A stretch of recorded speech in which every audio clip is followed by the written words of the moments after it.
আজকের এই বিশেষ আলোচনায় স্বাগত। আমরা ষষ্ঠ শ্রেণীর সমাজবিজ্ঞান বই এক্সপ্লোরিং সোসাইটি ইন্ডিয়া অ্যান্ড বিয়ন্ডের পাতা উল্টে দেখব। বিশেষ করে এর তৃতীয় অধ্যায় ভূমি গঠন ও জীবন।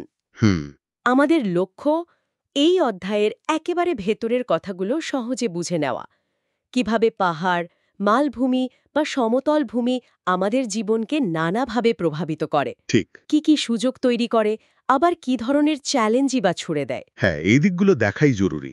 আচ্ছা, অথর্ববেদের ভূমিশক্তে একটা অসাধারণ কথা আছে না? পৃথিবী আমার মা এবং আমি তার সন্তান। বাহ, খুব সুন্দর বলেছেন। এই সম্পর্কটাকেই যেন এই অধ্যায় আরও স্পষ্ট করে তোলে। চলুন এই মাটির কাছাকাছি গিয়েই শুরু করা যাক আমাদের আজকের আলোচনা। ঠিক বলেছেন। ওই উদ্ধৃতিটা আসলে সার কথাটা বলে দেয়। ভূমি শুধু পায়ের তলা মাটি নয়, এ আমাদের জীবনের এক অবিচ্ছেদ্য অংশ। এই অধ্যায়ে আমাদের চারপাশের পাহাড়, নদী, উপত্যকা, সমতল এগুলোর দিকে তাকাতে শেখায়। বুঝতে সাহায্য করে এরা কিভাবে আমাদের সংস্কৃতি, জীবিকা, এমনকি আমাদের ভাবনা চিন্তাকেও গড়ে তুলেছে লক্ষ লক্ষ বছর ধরে। হ্যাঁ, যেমন ধরুন কেউ যদি ছোটনাগপুরের উঁচু নিচু পথ ধরে প্রয়াগরাজের বিশাল সমভূমির উপর দিয়ে যায়, তারপর একেবারে উত্তরাখণ্ডের আলমোড়ার পাহাড়ি রাস্তায় পৌঁছায়, সে তো চোখের সামনে ভূমির কত রকম ফের দেখবে। একদম। এই যে দৃশ্যবদল, এটাই তো ভূমিরূপের বৈচিত্র্য। কিন্তু সহজ কথায় এই ভূমিরূপ জিনিসটা ঠিক কি? ভূমিরূপ মানে হলো পৃথিবীর ওপরের অংশের প্রাকৃতিক চেহারাটা বা গঠনটা। কোনোটা হয়তো উঁচু পাহাড়, কোনোটা টেবিলের মতো সমান মালভূমি, আবার কোনোটা দিগন্তজোড়া সমতল ভূমি। এই অধ্যায়ে মূলত এই তিনটি প্রধান ভাগ নিয়েই কথা বলা হয়েছে: পর্বত, মালভূমি আর সমভূমি। আচ্ছা, মজার বিষয় হলো এগুলো শুধু দেখতেই আলাদা নয়, এদের প্রত্যেকের জলবায়ু, গাছপালা, পশু পাখি আর মানুষের জীবনযাপনও একদম অন্যরকম। সব মিলিয়ে এক গভীর সম্পর্ক। বাহ, তাহলে শুরু করা যাক পর্বত দিয়ে। বইয়ের বর্ণনা অনুযায়ী পর্বত হলো আশপাশের এলাকার চেয়ে অনেক উঁচু। হ্যাঁ, যার নিচের দিকটা চওড়া, কিন্তু চূড়াটা সরু আর ঢালগুলো বেশ খাড়া। ঠিক। কিছু পর্বত তো এত উঁচু যে তাদের চূড়া সব সময় বরফে ঢাকা থাকে। আর সেই বরফ গলেই তো জন্ম নেয় খরস্রোতা সব নদী, তাই না? একদম তাই। পাহাড় আর পর্বতের মধ্যে তাহলে মূল ফারাকটা উচ্চতা আর আকারের। হ্যাঁ, মূলত তাই। পাহাড়গুলো পর্বতের চেয়ে সাধারণত নিচু হয়, ঢালও কম খাড়া থাকে, আর চূড়াগুলো অতটা ছুচলো না হয়ে বরং একটু গোলাকার হয়। আর ওই যে বরফের কথা বললেন, ওখান থেকেই বৃষ্টিপাত বা বরফ জমার প্রেসিপিটেশনের ধারণাটা আসে। ও আচ্ছা। খুব ঠান্ডায় জলকণা জমে বরফ হয়ে পর্বতের মাথায় জমা হয়। এই উচ্চতাই ঠিক করে দেয় কোথায় জল ঝরবে আর কোথায় বরফ পড়বে। পর্বত তো একা একা দাঁড়িয়ে থাকে না, বেশিরভাগ সময়ই তারা একসঙ্গে একটা শ্রেণী বা রেঞ্জ মাউন্টেন রেঞ্জেস তৈরি করে। ঠিক। যেমন হিমালয় বা ইউরোপের আল্পস, আমেরিকার আন্দিজ। বইতে মাউন্ট এভারেস্ট, কাঞ্চনজঙ্ঘা, আফ্রিকার কিলিমাঞ্জারো বা দক্ষিণ আমেরিকার অ্যাকনকাগুয়ার মতো কিছু বিশাল শৃঙ্গের উল্লেখ আছে। ভাবলেই মনে হয় যেন আকাশ ছুঁয়েছে। ঠিক। আর পর্বতের বয়সের ব্যাপারটা বেশ আকর্ষণীয়। হিমালয়ের মতো পর্বতগুলোকে বলা হয় নবীন বা নতুন। নবীন কেন? এরা এখনো বাড়ছে, টেকটনিক প্লেটের কারণে, তাই এদের চূড়াগুলো বেশ তীক্ষ্ণ। অন্যদিকে ভারতের আরাবল্লীর মতো পর্বতগুলো হল প্রাচীন। লক্ষ লক্ষ বছর ধরে রোদ, বৃষ্টি, হাওয়ায় ক্ষয় পেতে পেতে এদের চেহারা এখন অনেক মসৃণ আর গোলাকার হয়ে গেছে। বাহ, এটা যেন প্রকৃতির নিজের হাতে লেখা এক বিশাল টাইম লাইন, চোখের সামনে দেখার মতো। ঠিক তো, দারুণ তুলনা। আর পার্বত্য অঞ্চলের পরিবেশও তো একেবারে অন্যরকম। সেখানে নাকি খাস ধরনের বন দেখা যায়, যাকে বলা হয় মন্টেন ফরেস্ট বা পার্বত্য অরণ্য। হ্যাঁ হ্যাঁ, পাইন, ফার, দেওদারের মতো গাছ, যেগুলো দেখতে লম্বাটে, অনেকটা কোণের মতো, আর পাতাগুলো সরু সরু। হ্যাঁ, এই গাছগুলো ঠান্ডার সঙ্গে মানিয়ে নিতে পারে। এগুলো কনিফার জাতীয় গাছ। আরও উঁচুতে উঠলে অবশ্য বড় গাছ কমে আসে, তখন দেখা যায় শুধু ঘাস, শ্যাওলা মশ আর লাইকেন। আচ্ছা। আর নদী, অনেক বড় বড় নদীর উৎস কিন্তু এই পর্বতমালা। যেমন ধরুন গঙ্গা। গঙ্গা তো বটেই। যার প্রধান দুটো ধারা, যমুনা আর ঘাঘরাও হিমালয় থেকেই নেমে এসেছে। আবার মধ্য ভারতের বিন্ধ্য পর্বত থেকেও সোন নদীর মতো গুরুত্বপূর্ণ নদী তৈরি হয়েছে। এই যে কোনো এলাকার উঁচু নিচু প্রাকৃতিক গঠন, একেই সাধারণভাবে ভূখণ্ড বা টেরিন বলা হয়। কিন্তু এমন বন্ধুর ভূখণ্ডে জীবনযাপন তো সহজ হওয়ার কথা নয়। খাড়া ঢালে চাষবাস করা নিশ্চয়ই খুব কঠিন। খুবই কঠিন। বন্ধুর ভূখণ্ড মানেই তো এবড়োখেবড়ো জায়গা, যেখানে সমতলের মতো সহজে লাঙল চালানো যায় না। তাই মানুষ পাহাড়ের ঢালে ধাপ কেটে কেটে ছোট ছোট জমি তৈরি করে নেয়, যাকে বলে ধাপ চাষ বা টেরেস ফার্মিং। হ্যাঁ, ছবি দেখেছি বইতে। ছবিগুলো দেখলেই বোঝা যায় এটা কতটা পরিশ্রমের কাজ, কিন্তু এটাই তাদের উপায়। তাছাড়া পশুপালনও এখানকার মানুষের একটা বড় জীবিকা। কি ধরনের পশু? ভেড়া, ছাগল, ইয়াক, এগুলো তাদের জীবনধারণে সাহায্য করে। তবে পাহাড়ের প্রাকৃতিক সৌন্দর্য, পরিষ্কার বাতাস, এগুলো তো আবার মানুষকে আকর্ষণ করে। তাই পর্যটনও নিশ্চয়ই একটা বড় উপার্জনের পথ। অবশ্যই। স্কিইং, হাইকিং, প্যারাগ্লাইডিংয়ের মতো অ্যাডভেঞ্চারগুলো তো আছেই। আর তীর্থস্থান হিসেবেও তো পাহাড়ের গুরুত্ব অনেক। অনেক। পর্যটন অনেকের জীবিকা নির্বাহে সাহায্য করে, কিন্তু এর একটা উল্টো দিকও আছে। কি রকম? অতিরিক্ত পর্যটকের চাপ অনেক সময় ওই নাজুক পার্বত্য পরিবেশের উপর মারাত্মক প্রভাব ফেলে। মানে, গাছপালা কাটা হয়, আবর্জনা জমে, জলের অভাব দেখা দেয়। ভারসাম্য রাখাটা এখানে খুব জরুরি। বুঝলাম। আর প্রাকৃতিক দুর্যোগের ঝুঁকি তো লেগেই আছে। হিমানি সম্প্রপাত বা অ্যাভালাঞ্চ মানে তো বরফের বিশাল চাঙড় হুড়মুড়িয়ে নেমে আসা। হ্যাঁ, ভয়ানক ব্যাপার সেটা। এছাড়া ভূমিধস, কাকস্মিক বন্যা, মেঘ ভাঙা বৃষ্টি, প্রবল তুষারপাত, বইতে এগুলোর উল্লেখ আছে। সত্যি, এত অসুবিধা সত্ত্বেও মানুষ কেন পাহাড়ে থাকে? এটা একটা বড় প্রশ্ন। প্রশ্নটা ভাবায়। হয়তো প্রাকৃতিক সৌন্দর্য আর বিশুদ্ধ পরিবেশের টান, হতে পারে। অথবা বংশ পরম্পরায় ওখানে থাকার ঐতিহ্য, কিংবা অন্য কোথাও যাওয়ার সুযোগের অভাব। অনেক কারণ মিলেমিশে থাকে। এর সঙ্গে যোগ করতে হবে পর্বতের গভীর সাংস্কৃতিক আর আধ্যাত্মিক গুরুত্ব।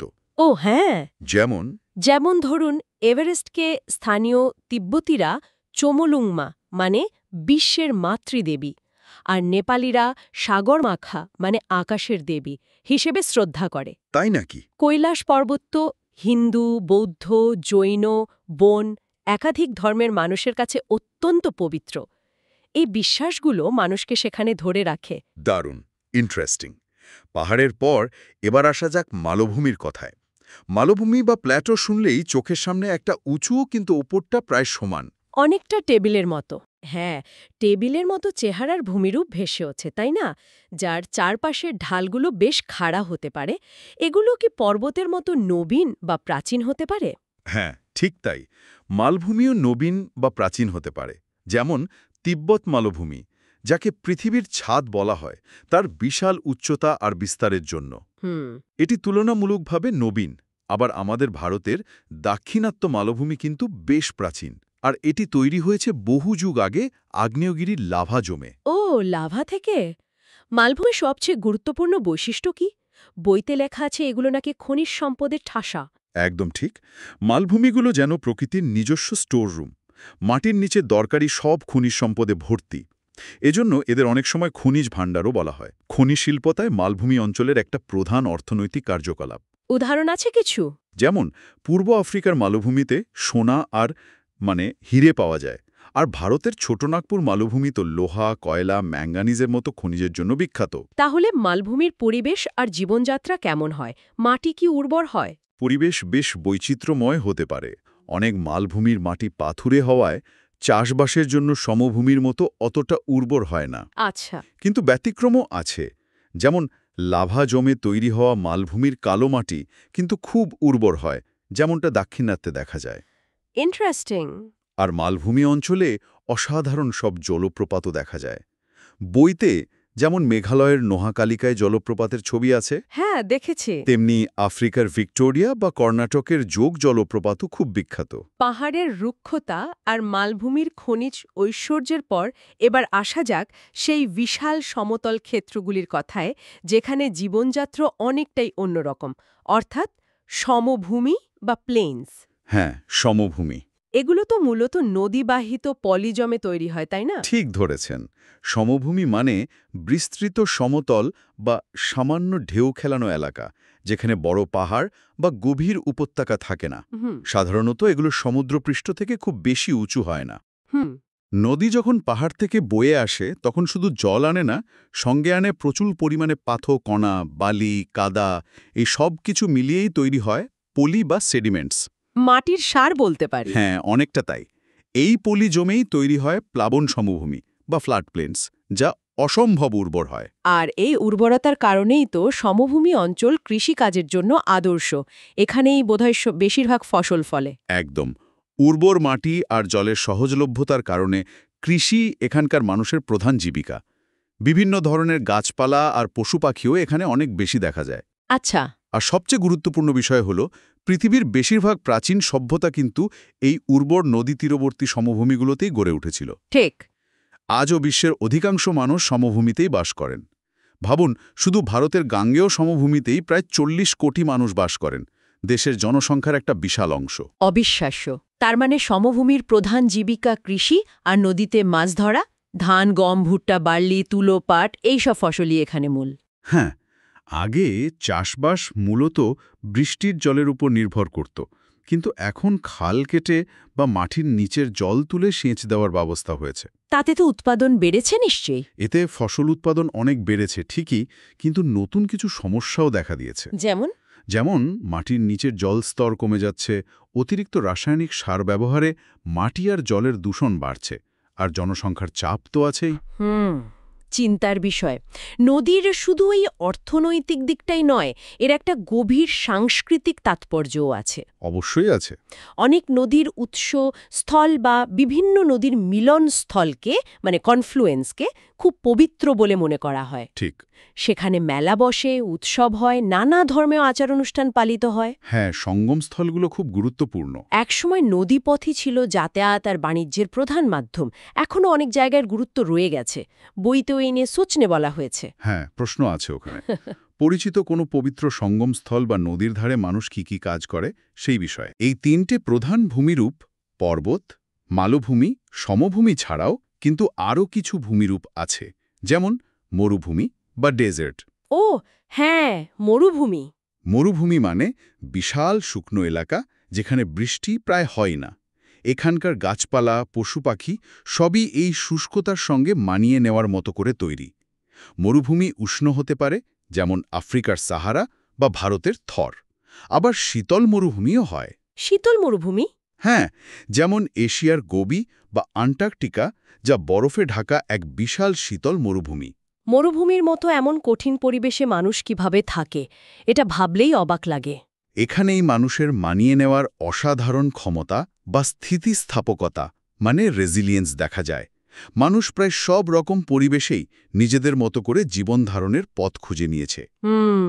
যেমন থর মরুভূমিতে বসবাসকারী সম্প্রদায়গুলোর দিকে তাকালে দেখবেন, তাদের জীবনযাত্রা কঠিন হলেও তাদের লোকসংস্কৃতি, গান, নাচ, কিংবদন্তি অত্যন্ত সমৃদ্ধ। এই পরিবেশই তাদের সংস্কৃতিকে একটা বিশেষ রূপ দিয়েছে। বাহ! ভূমিরূপ আর সংস্কৃতির এই সংযোগ বোঝানোর জন্য বইতে প্রাচীন তামিল সঙ্গম সাহিত্যের তিনাই বা টিনাইজ ধারণার কথা বলা হয়েছে। এটা তো খুব অন্যরকম একটা ভাবনা। হ্যাঁ, এটা সত্যি খুব আকর্ষণীয় একটা ধারণা। প্রায় 2000 বছর আগেকার তামিল সাহিত্যে ভূমিরূপকে শুধু ভৌগোলিকভাবে ভাগ করা হয়নি, তাহলে বরং সেখানকার জীবনযাত্রা, মানুষের আবেগ, এমনকি পূজিত দেবতার সঙ্গেও জুড়ে দেওয়া হয়েছিল। ইন্টারেস্টিং। 5টি তিনাই বা অঞ্চলের কথা বলা হয়। কুরিঞ্জি মানে পাহাড়ি এলাকা, যেখানে শিকার আর ফলমূল সংগ্রহ করা হতো। আচ্ছা। মুল্লাই হল জঙ্গল আর তৃণভূমি মানে পশুপালন। মারুদম হল উর্বর সমভূমি, যেখানে চাষবাস হতো। আর বাকি দুটো, নেইদাল হল সমুদ্র উপকূল, মাছ ধরা, নৌযাত্রা, আর পালাই হল শুষ্ক মরুভূমির মতো এলাকা, যাযাবর জীবন বা যুদ্ধবিগ্রহের সঙ্গে যুক্ত। মানে পুরো জীবনটাই ভূমিরূপ অনুযায়ী ভাগ করা? হ্যাঁ, এর খুঁটিনাটি মনে রাখার চেয়ে বড় কথা হল এটা বোঝা যে সেই প্রাচীন যুগেই মানুষ প্রকৃতি আর মানব জীবনের এই গভীর সম্পর্কটাকে কতটা গুরুত্ব দিত। তাহলে সব মিলিয়ে এই আলোচনা থেকে মূল কোন বিষয়টা উঠে আসছে? পর্বত, মালভূমি, সমভূমি এগুলো শুধু ভূগোলের কিছু শব্দ নয়, এগুলো আসলে আমাদের জীবনের পটভূমি তৈরি করে দেয়, তাই তো? একদম। কোথায় মানুষ সহজে বসতি গড়তে পারবে, কোথায় পারবে না, কোথায় কোন ফসল ফলবে বা কোন খনিজ পাওয়া যাবে, কোথায় জীবনযাত্রা সহল হবে আর কোথায় প্রতিনিয়ত প্রকৃতির সঙ্গে লড়াই করে বাঁচতে হবে, এই সব কিছুই অনেকাংশে ঠিক করে দেয় আমাদের পায়ের তলার এই ভূমি। ইভিন আমাদের সংস্কৃতি, বিশ্বাস, উৎসব এগুলোর ওপরেও ভূমিরূপের গভীর প্রভাব রয়েছে, যেমনটা আমরা পবিত্র পর্বত বা তিনাইয়ের ধরনার মধ্যে দেখলাম। হ্যাঁ, ঠিক। শ্রোতারাও একটু ভেবে দেখতে পারেন তাদের নিজেদের অঞ্চলের ভূমিরূপ, সেটা পাহাড় হোক, নদী হোক বা সমতল, সেখানকার মানুষের জীবন বা স্থানীয় ঐতিহ্যকে কিভাবে প্রভাবিত করেছে। ঠিক, এই বোঝাপড়াটা দরকার। হ্যাঁ, এই বোঝাপড়াটা আমাদের চারপাশের ভৌগোলিক বৈচিত্র্য আর তার থেকে তৈরি হওয়া ভিন্ন ভিন্ন জীবনধারাকে সম্মান করতে শেখায়। ঠিক, ভূমিরূপ যে কেবল কিছু প্রাকৃতিক বৈশিষ্ট্য নয়, বরং মানব জীবন, সংস্কৃতি, প্রতিবন্ধকতা আর সুযোগ, এই সব কিছুর সঙ্গে ওতপ্রোতভাবে জড়িত, এটাই এই অধ্যায়ের সবচেয়ে বড় বার্তা। এখানে শেষ করার আগে একটা প্রশ্ন রেখে যেতে চাই। বলুন। এই অধ্যায় মূলত দেখিয়েছে মানুষ কিভাবে বিভিন্ন ভূমিরূপের সঙ্গে মানিয়ে নিয়েছে, কিন্তু আজকের পৃথিবীতে দাঁড়িয়ে আমরা দেখছি অন্য ছবি। মানুষ এখন নিজেই বিশাল আকারে ভূমিরূপকে বদলে দিচ্ছে। বিশাল হাইওয়ে তৈরি হচ্ছে পাহাড় কেটে, মালভূমি খুঁড়ে বের করা হচ্ছে খনিজ, নদীগুলোর গতিপথ পাল্টে যাচ্ছে। হ্যাঁ, এটা তো হচ্ছেই। এই যে পরিবর্তন, জীবন আর সংস্কৃতির উপর এর দীর্ঘমেয়াদী প্রভাব কি হতে পারে? শুরুর সেই ভূমিসূক্তের কথা যদি ভাবি, পৃথিবী আমাদের জন্য তার ঐশ্বর্য উজাড় করে দিচ্ছে। কিন্তু আমরা কি সেই ঐশ্বর্য দায়িত্বের সঙ্গে ব্যবহার করছি, নাকি তাকে নিঃশেষ করে ফেলছি? এটা নিয়ে আমাদের সবারই ভাবার অবকাশ আছে। সত্যিই খুব গুরুত্বপূর্ণ একটা প্রশ্ন।